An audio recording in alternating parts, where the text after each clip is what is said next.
GDPR comes into force in the UK on the 25th of May 2018.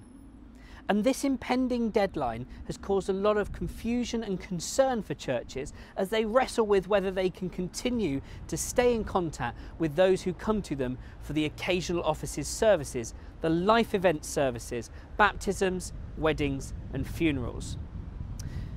Well, we first of all need to look at what's at the heart of GDPR. And really at its core, it's about putting the control of how data is stored and used into the hands of those whose data it is. So we have available to us a couple of routes for ensuring that we stay within the law but maintain that pastoral contact and engagement in building that relationship with those who come to us for the life event services. We have legitimate interest and we have informed explicit consent. Legitimate interest is about being able to say genuinely that when you're making contact with someone, it is in legitimate interest. An example would be if a couple has come to you for a wedding, making contact with them after the wedding to ask about the wedding, maybe to send them a congratulations card or an anniversary card, could very much be seen as legitimate interest.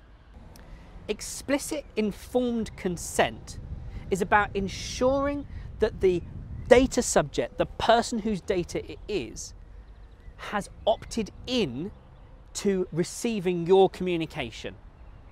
So this doesn't mean that you can never make contact with people again about an upcoming church fete or a concert that's fundraising for the church roof.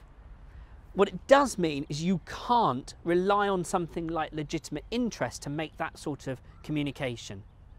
However, at the point of data collection, you can ask the person, is it okay if we contact you about, and allow them to opt in? Boxes cannot be pre-ticked. Allow them to opt in to things like fundraising information, upcoming events at the church, other things that you are doing that you would want to make contact with them about.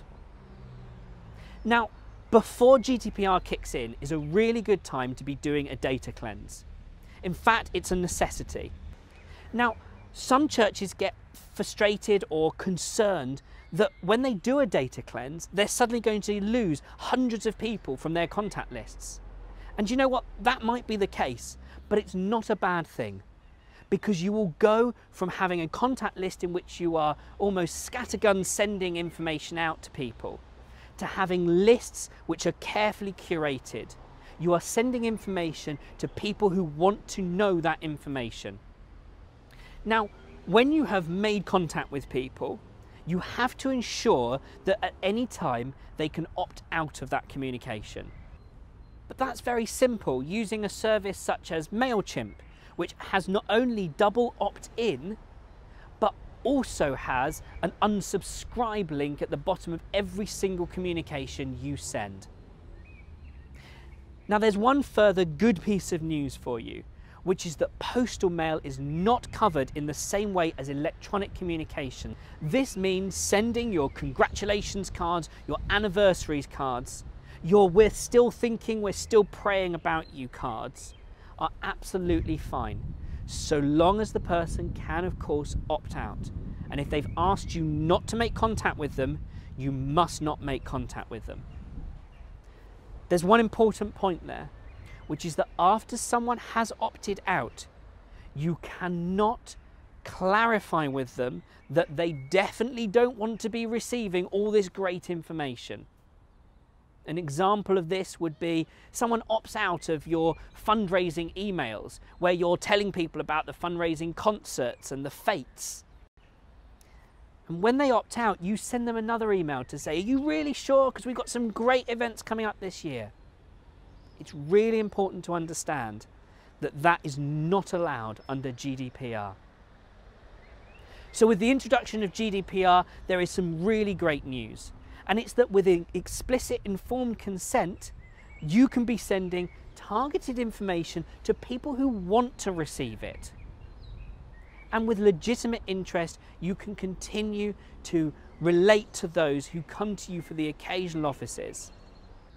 There's lots more to learn about GDPR, but luckily the Church of England has already provided lots of resources about it.